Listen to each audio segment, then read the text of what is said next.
salatu wassalamu ala rasulillah. Falënderimet dhe lavdërimet tona i takojnë vetëm Allahut të madhruar, ndërsa paqja dhe bekimet e tij qofshin mbi Muhammedin alayhi salam, të dërguarin e fundit, mbi familjen e tij, mbi shokët dhe gjithë ata që e ndjekin në rrugën e tij deri në ditën e fundit të kësaj bote.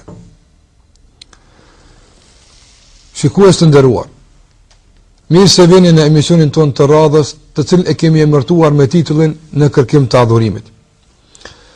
Për mes dy emisioneve të kaluara jemi munduar të vendosim një bazë stabile dhe të qëndrueshme për të vazhduar udhëtimin ton në këtë kërkim.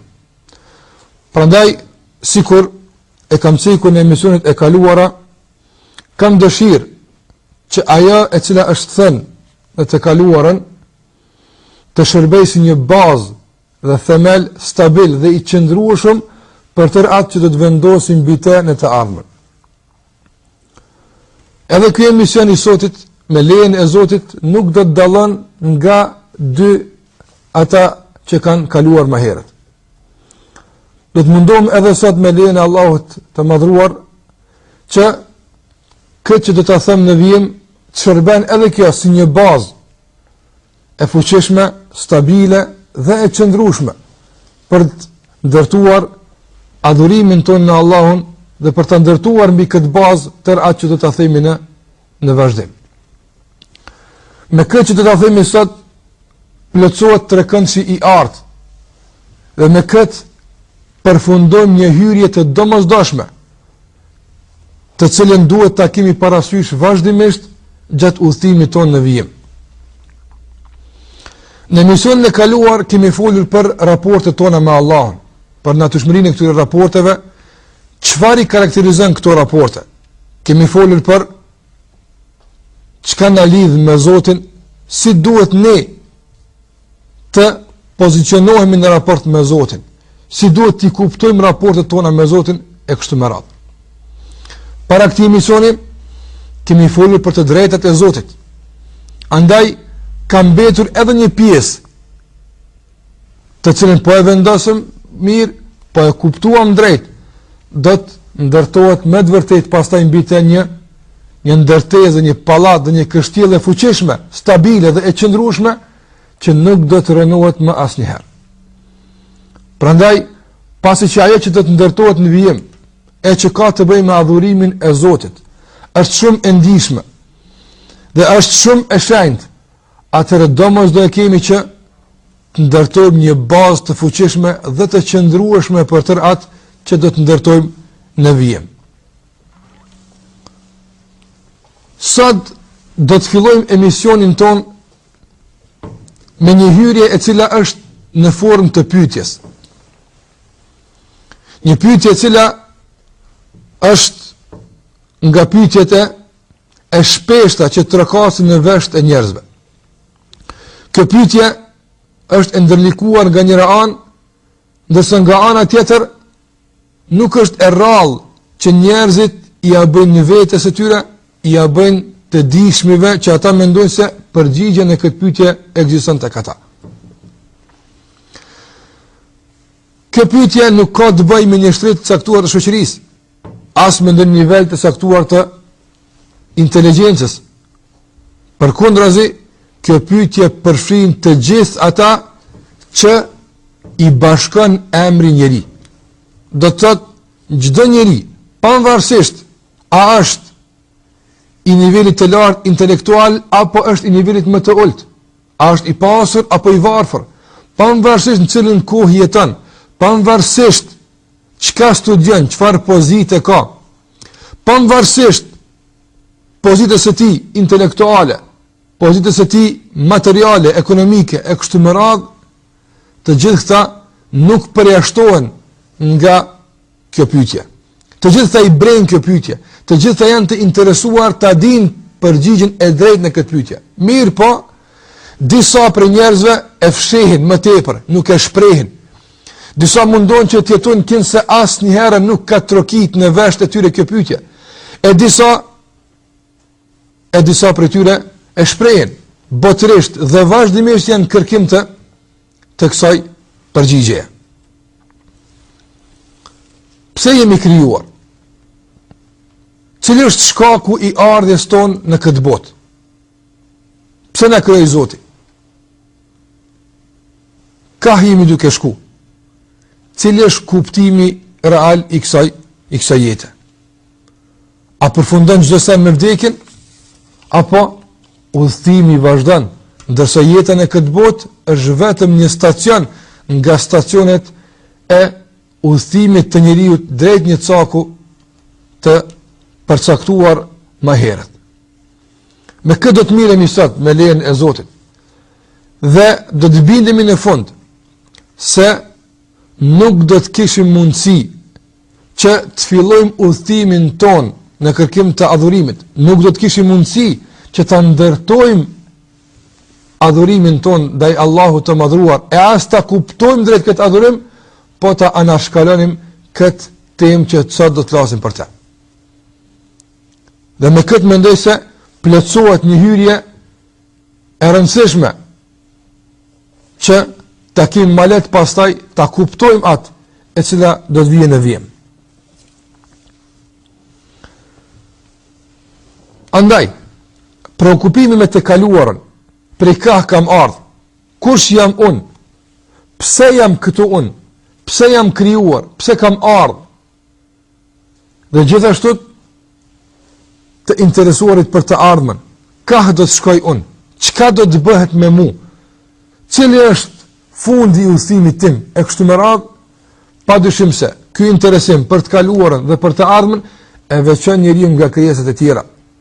Prandaj, ajo që është e njohur për shtazët, për shembull, është se ata e jetojnë momentin. Tek shtazët nuk ka interesim për të kaluarën, por as nuk ka planifikim për të ardhmen. Shtazët e jetojnë momentin. Dhe në atë moment që e jetojnë, i tërë preokupimi i tyre është si t'ia sigurojnë vetes së tyre një ushqim të këndshëm, një ngopje për një kohë të saktuar, apo nëse kanë nevojë për pushim, si ta gjejnë një vend të rahatshëm dhe të qetë për të pushuar. Për këtë arsye, nuk dim se ka histori të shtazëve, qoftë llojeve të tyre apo të individëve të tyre, e kështu me radhë, madje shtazët nuk janë të njohura edhe për planifikim për të ardhmen. Kjo është e veçantë vetëm për njeriu.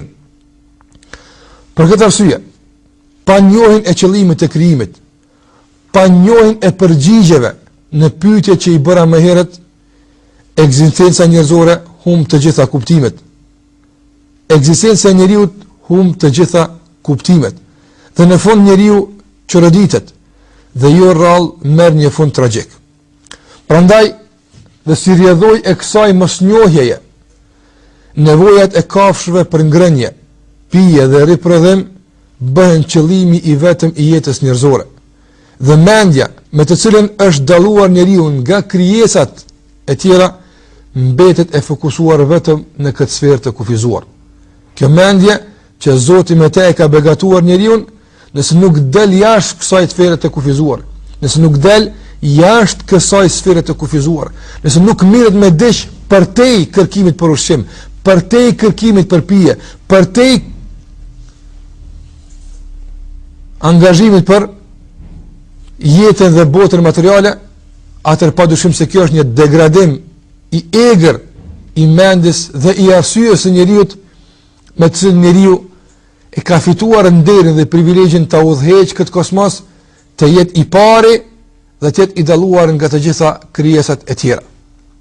Për këtë arsye, njohja e qëllimit të krijimit, njohja e përgjigjes së drejtë në pyetjen pse jemi krijuar, pse kemi ardhur këtu, na mundson që ta njohim rrugën e drejtë e cila na shpihet tek Zoti, e që kemi filluar të flasim për të më herët, por në anën tjetër edhe na mundson që mendjet dhe arsyet tona dhe logjika jon me cilën na ka begatuar Zoti dhe na ka dalluar nga tjerët, me të vërtet ta marrin formën e duhur dhe ta marrin angazhimin e duhur dhe të kërkuar për tyre, të dalin nga sfera e kufizuar në të cilat janë të lidhura dhe janë të rrethuara krijesat e tjera përveç njeriut. Kjo pyetje, sikur thash më herët, nuk është diçka e re. Nuk jemi ne duke zbuluar diçka të cilën të tjerët nuk e kanë ditur më herët. Do të thotë se kjo është më rëndësi, se kjo pyetje duhet që të kërkojmë përgjigje për të, se kjo është diçka që ka brend ndërgjegjen e çdo njeriu e kështu me radhë. Nëse i qasemi studimeve të mëhershme, por edhe të atyre të kësaj kohe, do të bindemi se njerëzit vazhdimisht kanë qenë në kërkim të kësaj përgjigje.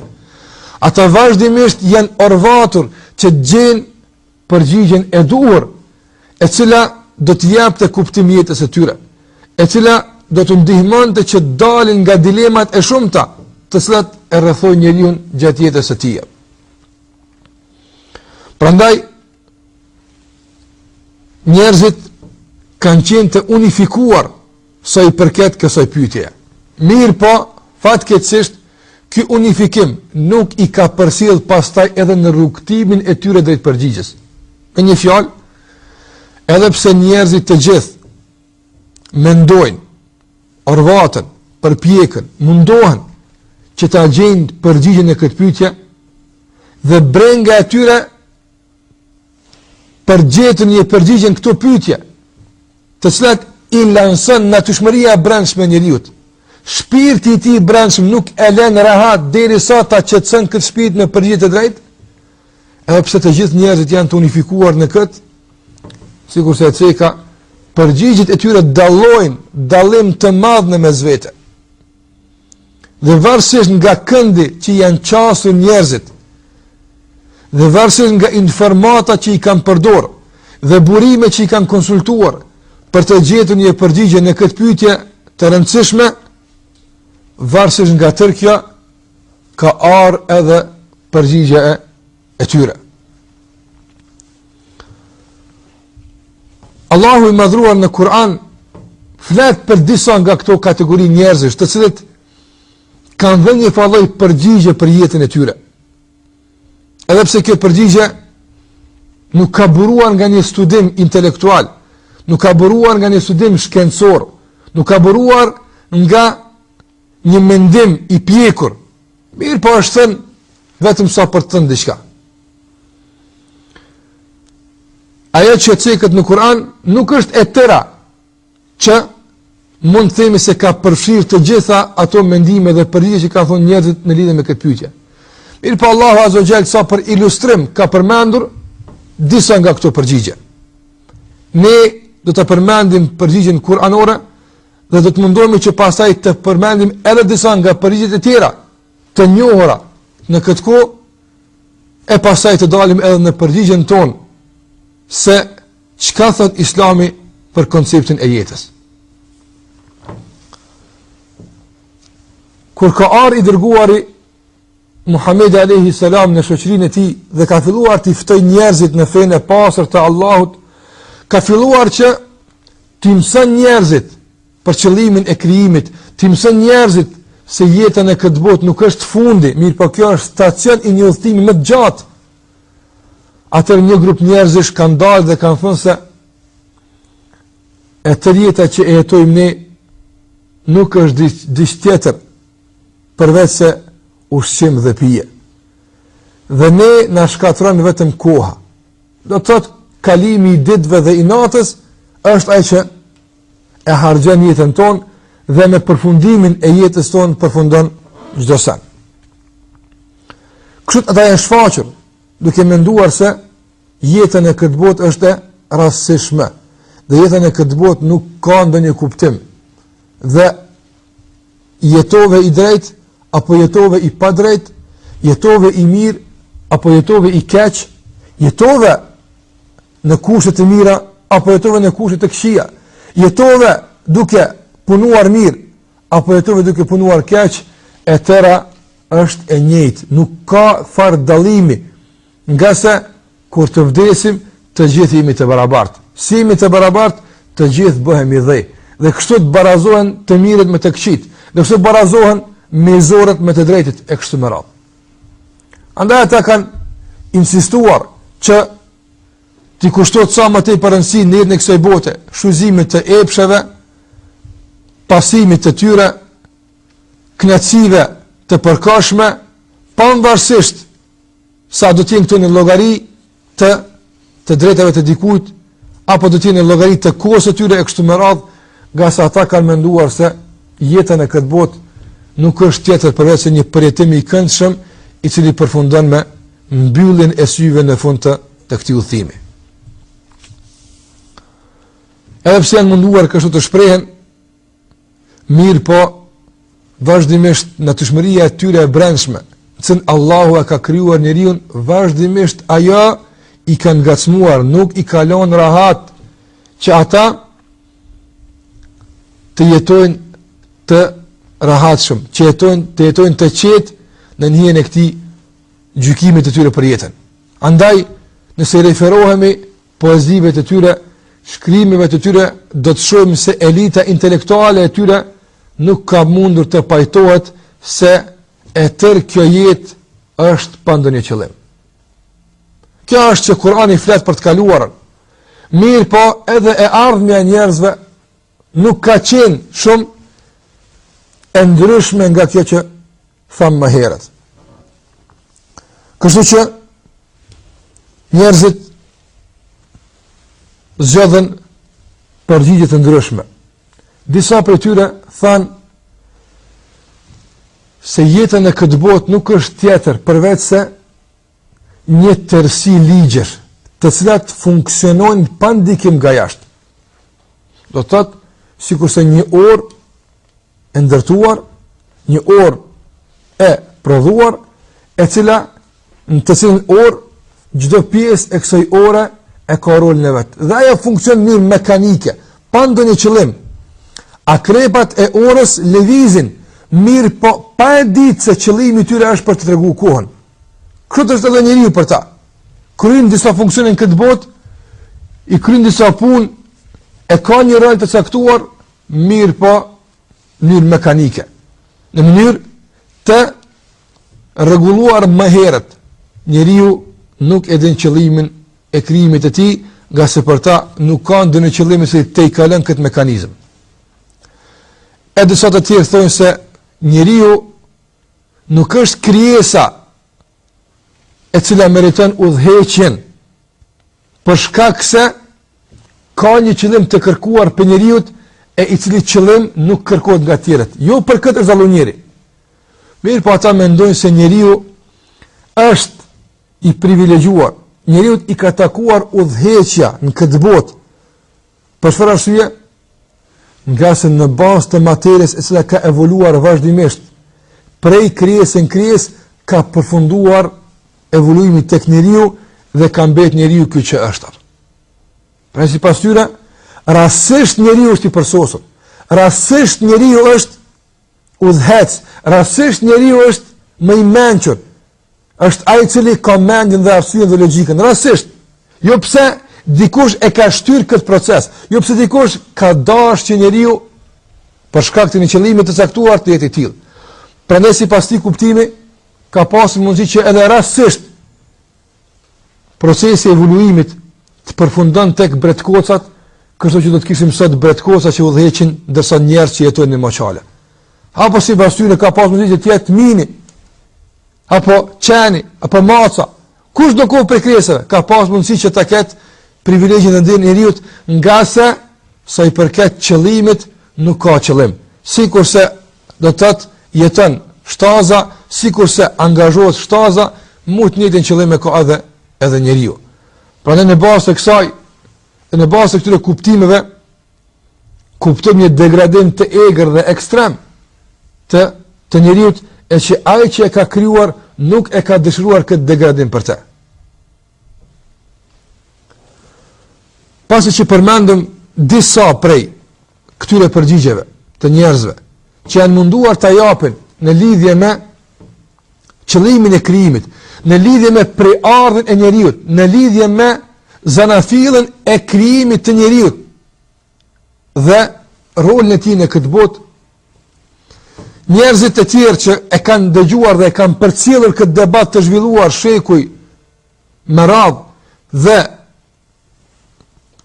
që e kanë përcjellur këtë debat të zhvilluar mes shkencëtarëve dhe dietarëve, njerëzit në përgjithësi kanë marrë qëndrime të ndryshme në lidhje me këto përfundime. Do t'i përmeni vetëm disa për tyre. Disa për njerëzve janë lodhë, mjaftma. Jemi kriju për këtë, jemi kriju për atë, rasisht, parasisht, me evoluime, e kështu me radhë, duke menduar kështu, janë lodhë dhe kanë vendosur që qëndrimi i tyre ndaj tërë kësaj që po ndodh të jetë injorimi. Të jetë injorimi. Do të thotë kanë thënë kështu. Ne do të miremi me diturinë, do të miremi me shkencën, do të miremi me zbulime, do të miremi me njohjen e ligjeve që funksionojnë në natyrë. E nuk do të kthejmë kokën fare për qëllimin e kësaj. Edhe pse sa janë thelluar më tepër në zbulime, sa janë thelluar më tepër në shkencë, aq më tepër janë detyruar që të kërkojnë përgjigjen këtë pyetje. Nga se vazhdimisht udhëtimi i tyre i ka bindur se nuk ka në këtë botë asgjë rasisht, nuk ka mundësi tërë ky kosmos, nuk ka mundësi tërë kjo natyrë, nuk ka mundësi që njeriu me këtë përsosmëri që e ka falur Zoti i tij tjetë rasisht kështot. Nuk ka mundësi. Mirë po, sa herë i ka brekë ndërgjegje, sa herë i ka shtyr që të vazhdojnë udhimin në kërkim të përgjigjes së drejtë, ata e kanë mbytur këtë qelizë që i kanë nxitur ta kërkojnë përgjigjen. E kanë mbytur me çka, duke thënë se shkenca nuk është filozofi. Shkenca nuk ka të bëjë me fen. Pse jemi krijuar, për nga kemi ardhur, kush na ka krijuar, ka po shkojmë, cili është qëllimi i krijimit, cili është roli jonë në këtë botë, këto për ta kanë qenë pyetje që i takojnë natyrës së fesë.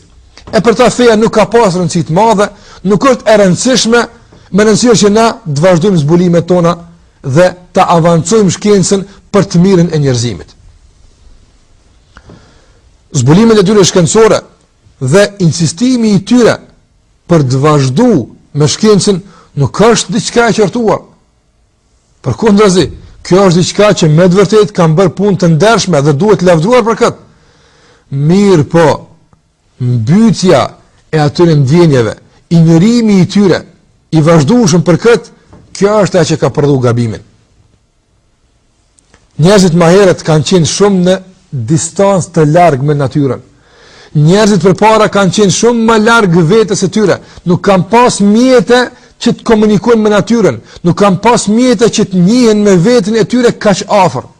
Megjithatë, edhe pse nga larg kanë shikuar, edhe pse kanë qenë shumë të kufizuar në njohjen e vetes së tyre, në njohjen e organizmit të tyre, megjithatë ata e kanë ditur se nuk është rastisht kjo. Ata spaku kanë pranuar se Zoti ka krijuar. Ata spaku kanë pranuar se e kemi në qëllim, edhe pse kanë dalluar pastaj në përcaktimin e këtij qëllimi. E udhës kishte me qenë që sa më tepër që njerëzit janë afër vetes së tyre, sa më tepër që njerëzit janë afruar në prekje me ligjet e Zotit natyrë, sa më tepër që njerëzit kanë zbuluar, është dashur që kjo ndjenjë të shtohet edhe më tepër. Cila ndjenjë? Ndjenja dhe bindja me një fjalë. Dhe bindja se nuk është rastisht, por ka ndodhur fatkeqësisht e kundërta. Që njeriu sa më tepër është afru njohjes së ligjeve, sa më tepër është afru njohjes së vetes së tij, fatkeqësisht aq më tepër është larguar nga kërkimi i qëllimit dhe aq më tepër dhe aq më zëshëm ka filluar të thotë se jemi krijuar rastisht. Na ka krijuar natyra, kemi evoluar e kështu me radhë. Një shembull për tërkët. Shembulli i kësaj që sekëm më herët, i këtij injorimi i ngjan shembullit të njeriu i cili ka qenë nga lart duke e vëzhguar një shtëpi. I mahnitur me bukurinë e shtëpisë, i mahnitur me oborrin e saj të bukur, i sillen në kokë disa pyetje. Si për shembull, a thua vallë, cili ka qenë inxhinieri që e ka konstruktuar këtë shtëpi? Padyshim se duhet të jetë një nga më të njohurit. Padyshim se duhet të jetë një nga inxhinierët më të njohur botëror. Apo pyetet, çfarë qëllimi a thua vallë ka pronari kësaj shtëpie në ndërtimin e kësaj shtëpie të bukur? Me siguri e ka që të banon te. Me siguri e ka që ta shet ndoshta e të fiton e kështu me radhë. Kështu komunikon njeriu me këtë shtëpi nga larg. Nga larg kështu komunikon. Nga se nuk ka qasje më të afërt për të zbuluar përditjen këtë pyetje. Në moment për momenteve i është mundësuar që të afrohet. I është mundësuar që të futet mbrenda.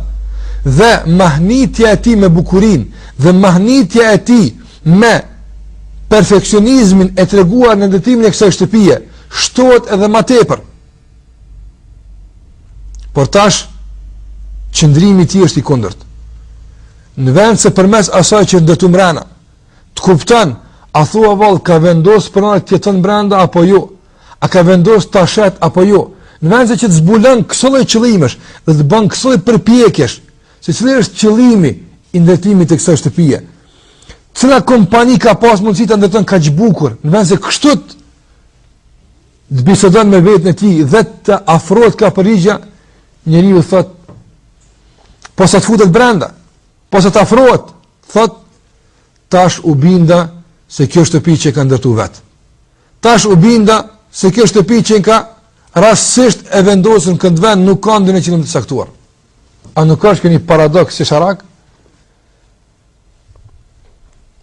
Njerëzit kur nuk kanë pasur qasje në njohjen e organizmit të brendshëm të njeriu si funksionon, kanë besuar në Zot më tepër se kur kanë filluar ta njohin këtë. A nuk është kjo e çuditshme? Prandaj nga paradokset e kësaj kohe është që të gjejmë shkencëtar ateist e papranuar, besomni. Të gjejmë mjek që çdo ditë është në kontakt me ligjet e Zotit, çdo ditë është në kontakt me bukurinë e krijimit, çdo ditë mahnitet me atë që e sheh, mirë po nuk e afron këtë e Zotit. Kjo nuk e shtyn kurrë që të bisedon me veten e tij, a thua vallë, pse tër ky kujdes? A thua vallë, pse ky krijim kaq i përsosur? Po të ishte vetëm për ngrënë dhe për të pi, pa dyshim se shumë prej aspekteve të krijimit njeriu nuk do t'i nevojiteshin nëse vetëm kjo do të ishte qëllimi. Prandaj ata në pamundësi për gjetur përgjigje, duke ik nga përgjigja, kanë zgjedhur metodën e injorimit. Disa të tjerë nuk kanë pas mundësi që t'i përballojnë këtë injorimi. Nuk ka pas mundësi t'i përballojnë me të vërtet zbulime mahnitse që i kanë zbuluar në njeriun dhe në natyrën që e rrethon njeriun. Kam pranuar se kjo ka krijues, kam pranuar se krijuesi ka një qëllim këtë krim. Mirë po nuk kanë ditë se cili është ky. Ata e kanë ditë se Zoti ka kriju dhe e kanë ditë se Zoti ka qëllim. Mirë po nuk kanë ditë se si duhet njeriu të pozicionohet drejt këtij qëllimi. Nuk kanë ditë se si duhet njeriu të sillet në raport me këtë qëllim. Andaj disa për tyre kanë thënë se njeriu duhet që ta mbjell paqen, duhet që të angazhohet për sjell lumturi, rahati, qetësi në jetën e tij, mirë po mënyra si të arrihet kjo ka mbetë vazhdimisht e panjohur për ta. Tërë që e ceka shikues nderuar, pata për qëllim të them një gjë. Ajo është se sipas kuptimit islam, ajo që është e logjikshme dhe ajo që është e arsyeshme është që njeriu sa më tepër të ketë dituri duhet të jetë sa më afër Zotit. Njeriu sa më intelektual të jetë, sa më shkencëtar i mirë të jetë, sa më mjek i mirë të jetë, sa më inxhinier i mirë që të jetë, e kështu me radhë, sa më i dishëm që të jetë, duhet të jetë më i bindur se tërë këtë krijim Zoti e ka bërë. Dhe tërë këtë krijim Zoti e ka bërë me një qëllim të caktuar. Prandaj duhet që devotshmëria dhe përkushtimi ndaj Zotit të jetë titulli i shkencëtarëve, i mjekëve dhe intelektualëve. Dhe pastaj prej tyre të tjerë të mësohen. E jo të ndodh e kundërta. Nga se ata që janë jashtë shtëpisë nuk kanë mundësi, sado që të mahnitën nga larg, nuk kanë mundësi kurrën e kurrës të përjetojnë kënaqësinë e njëjtë të kësaj mahnitjeje sikur ata që janë brenda kësaj shtëpie. Kjo është porosia. Që të kuptojmë se Allahu i madhnuar është krijuesi dhe të kuptojmë se Allahu i madhuar ka krijuar me një qëllim të saktuar. Mirë po, cili është ky qëllim? Dhe si kemi mundësi të njohim me këtë qëllim, do t'ja lëm këtë fjalëve të Allahut na tregojnë në vijim. Para se të fillojmë me këtë, e bëjmë një ndërprerje të shkurtër, na ndiqni pas kësaj pauze.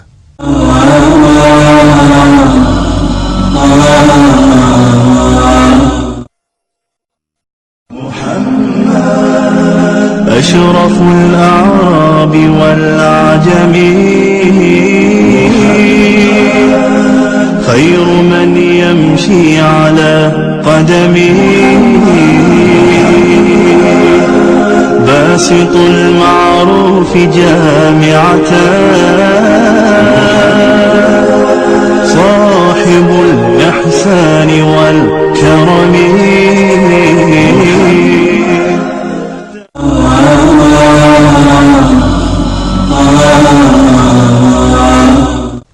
U kthim përsëri për të vazhduar këtë temë që u besoj se është ndërlikuar, nuk është e thjeshtë.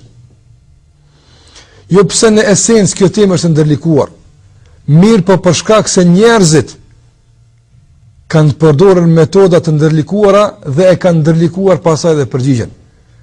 Nga se, sikur do të mësojmë më vonë, Islami e ka definuar shumë qartë këtë përgjigje. Prandaj përgjigjen e këtë pyetje nga këndvështrimi islam buran nga përgjigja jonë që e kemi për vetë Zotin. Sipas kuptimit islam, Zoti është krijuesi. Sipas kuptimit islam, Zoti është i përkryeri. Sipas kuptimit islam, Zoti nuk ndodh që të bën diçka pa qëllim. Nuk ndodh tek Zoti asgjë rastisht. Prandaj prej këtij kuptimi ndaj Zotit buran dhe rrjedh përgjigja në pyetjen e emisionit ton. Të menduarit se Zoti krijon këtë, të menduarit se ne jemi të krijuar rastisht, të menduarit se ardhja në këtë botë nuk ka ndonjë qëllim të saktuar.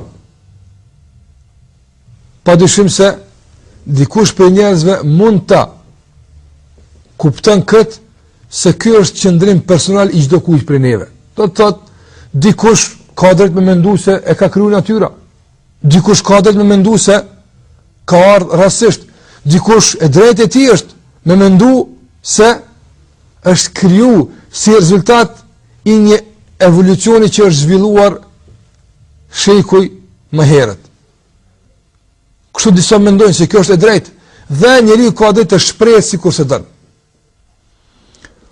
Por një verset kuranor e demonton një kuptim të tillë. Një verset kuranor na thotë se nuk është e drejtë e jona që ne të flasim për këtë punë, nga se Allahu është ai që na ka krijuar dhe kur na ka krijuar Allahu i madhruar nuk na ka pyetur se në cilën ku dëshirojnë të krijoheni. Nuk na ka pyetur se ku dëshirojnë të shkoni. Nuk na ka pyetur për asgjë rreth krijimit ton. Ka krijuar vetë. Andaj nuk na takon neve që ta injorojmë tërë këtë proces të krijimit. Dhe themi se jemi të lirë të mendojmë ashtu sikur se dojmë na për këtë krijim. Nga sa ashtu sikur se kemi pranuar se Allahu është krijuesi, duhet të pranojmë se vetëm ati i takon që të përcakton qëllimin e këtij krijimi. Dëgjoni këtë fjalë të Zotit se si shprehet Zoti në lidhje me këtë që thamë më herët. Allahu i madhuar thot: "Afa hasibtum annama khalaqnakum abathan wa annakum ilayna la turja'un?" A menduat vallë që ne ju kemi krijuar kot dhe që nuk do të ktheheshit tek ne? I lartësuar qoftë Allahu sunduesi i vërtet. Nuk meriton të adhurohet me të drejtë askush posti Zotit të Fronit Madhështor. Në kapitullin El-Mu'minun, në ajetin 115-116, Zoti e përmend këtë realitet. Për cilën më vëmendje me mua vetëm për pak qaste, 2 shprehje nga ky verset kuranor. Fillimisht fjala e Allahut: mos vall menduat sa e fuqishme është për ta rënuar atë mendim që cekëm më herët se jemi të lirë të mendojmë ne për këtë qëllim. Jemi të lirë na të përcaktojmë kush na ka krijuar dhe pse na ka krijuar. Shikoni sa fuqishëm Allahu Azza wa Jall i kundërvjet sa duken a mos vall menduat. A mos vall mendon se është e drejtë e juaja kjo? Dhe dyta, i lartësuar qoftë Allahu, do të thotë është akuz për Zotin. Thuhet se jemi krijuar kot. Jemi krijuar pa ndonjë qëllim. Kemi ardhur në këtë botë për të ngrënë dhe për të pirë dhe për të shkuar diku ku nuk dim ku po shkojmë, apo për të përfunduar përfundimisht në tokë. I lartësuar qoftë Allahu. Larg është Allahu kësaj akuze. Do të thotë kur të shprehësh ti kështu, kur ndokush thotë se kuptimi im për teorinë e ekzistimit është se njeriu është gjetur rastisht, apo njeriu ka evoluar, apo ka ardhur pa ndonjë qëllim këtë botë, atëherë ta din se nuk është kjo e drejtë e tij, por me këtë ka cënuar të drejtën e dikujt tjetër, e ai është krijuesi i tij. Nga se e drejta e Zotit tek ne është që pasi ai është krijuesi jon, të jetë ai i cili definon qëllimin e krijimit ton. I lartësuar qoftë Allahu, i lartë është Allahu, i pastër është Allahu nga kjo akuzë. S'ka të bëjë Zoti me këtë aspekt. Kjo është një shpifje që disa nga krijesat e kanë adresuar ka Zoti e që ai s'ka të bëjë me te. Malikul Haq, ai është sunduesi i vërtet, ati takon realisht i tërë pushteti. Nuk meriton të adhurohet askush pos Allahut. Pas kësaj, duhet të kuptojmë edhe një gjë tjetër. Me krijimin e njerijut nuk manifestohet vetëm fuqia e Allahut dhe mundësia për të krijuar, por gjithashtu manifestohen edhe cilësitë e tjera, sikur ajo e faljes, e mëshirës, e mirësisë e kështu me radhë. Prandaj ata njerëz që pranojnë se Zoti i ka krijuar, e pastaj definojnë qëllime nga vetja e tyre pse na ka krijuar, këta njerëz kanë pohuar se Zoti është i fuqishëm dhe ai krijon, mirë po kanë mohuar mëshirën e tij, kanë mohuar mirësinë e tij, kanë mohuar faljen e tij, nga se një prej qëllimeve të krijimit është që kur të gabojmë të kërkojmë falje të na fal Zoti. Ata që shpërfillin këtë qëllim, ata e kanë shpërfillur në cilësinë e Allahut sa është falsi. Prandaj të folur për qëllimin e krijimit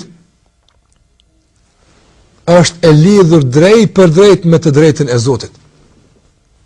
Nga se është e drejtë e tij të përcakton qëllimin e krijimit, pasi që ai është krijuesi dhe ai është i cili e ka krijuar jo vetëm njeriu, por tërë atë që e sheh njeriu dhe tërë atë që nuk e sheh njeriu. Prandaj, se i përket pyetjes së njerëzve pse u krijuam, apo pse na krijoi Zoti, për dallim nga ajo që përmendëm më herët, nga përgjigjet që kanë buruar nga njeriu në shpallin e fundit, respektivisht në Kur'an dhe në fjalët e të dërguarit të fundit, Muhamedit alayhi salatu wassalam, kësaj pyetje i është dhënë një përgjigje e qartë dhe e prerë.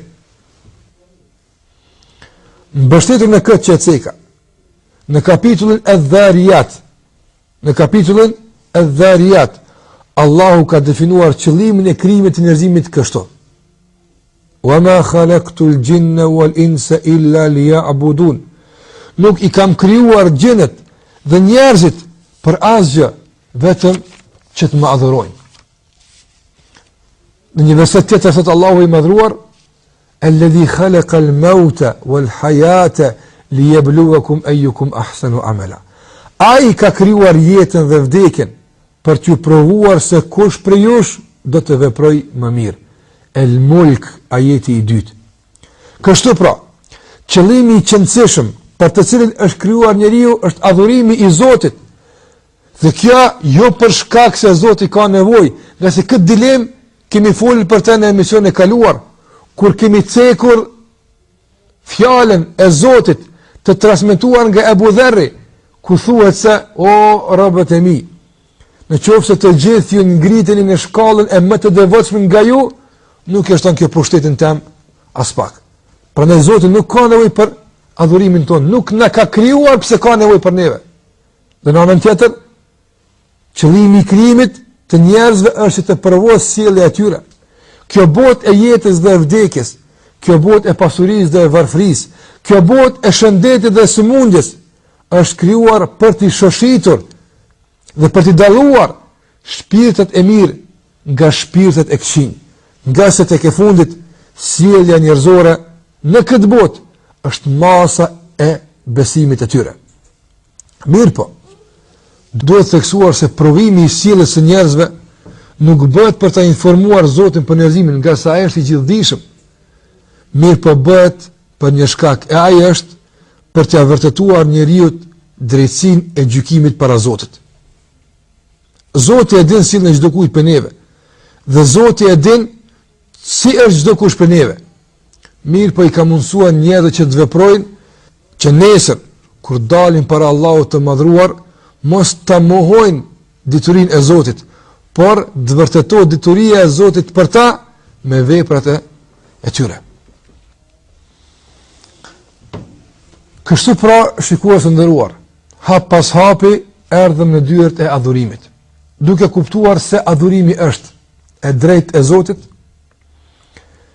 manifestim i raporteve tona me te, dhe e fund është qëllimi i krijimit. Prandaj, adhurimi që për të do të flasim në emisionet e ardhshme me lejen e Zotit, ndërtohet në këto 3 shtylla.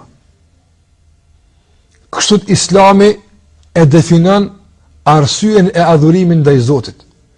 Pse duhet të adhurojmë vetëm Allahun e madhruar, nga se kjo është drejt e tij. Pse duhet të adhurojmë vetëm Allahun e madhruar, nga se kjo është manifestim i natyrshëm i raporteve tona me te. Dhe pse duhet adhuruar vetëm Allahun, nga se kjo është qëllimi i krijimit ton. Andaj, në emisionet e ardhshme do të flasim për konceptin e Islamit rreth adhurimit. Çka është adhurimi? Kur një vepër është adhurim? Mbi çka ndërtohet adhurimi? Çka e prish adhurimin? E kështu me radhë. Ndoshta ndokush nga ju do të thotë, "Hoxh, shumë e ngarkuar ajo që është thënë deri më tani. Pajtohem se ka një lloj ngarkese. Pajtohem se ka një lloj ngarkese. Mirë po, mos të harrojmë se këto 3 çështje përbëjnë bazën mbi cilën do të ndërtojmë adhurimin tonë ndaj Zotit. Andaj, nëse baza është e ngarkuar, nëse baza është e fuqishme dhe stabile, mos të kemi frikë pasaj për tërë atë që do të ndërtojmë përmbi te. Prandaj është vërtet se ka pak ngarkesë, duhet një koncentrim më i madh. Mirë po, pastaj vjen shlirimi, pastaj vjen lumturia, pastaj vjen qetësia, pastaj vjen pushimi me lejen e Allahut Azza wa Jall. Pas kësaj ngarkese, pas këtij kuptimi që kemi folur deri më tani, do të ndihemi të lumtur, rahat dhe të pushuar në njën e adhurimit të Zotit ton. Me ka që përfundojmë sot, shikues të nderuar, duke shpresuar se do të takohemi përsëri në emisionin e ardhshëm. E lutim Allahun e madhuar që të na mbron nga çdo e keqe, të na ruan nga çdo fatkeqësi, të na jap të mirën në këtë botë, të na jap të mirën në botën e ardhshme, të na jap paqe në raporte me të dhe të na jap paqe në raporte me njëri tjetrin. Deri në emisionin e ardhshëm, Zoti ju ruaj. Ju përshëndes. Assalamu alaikum wa rahmatullah.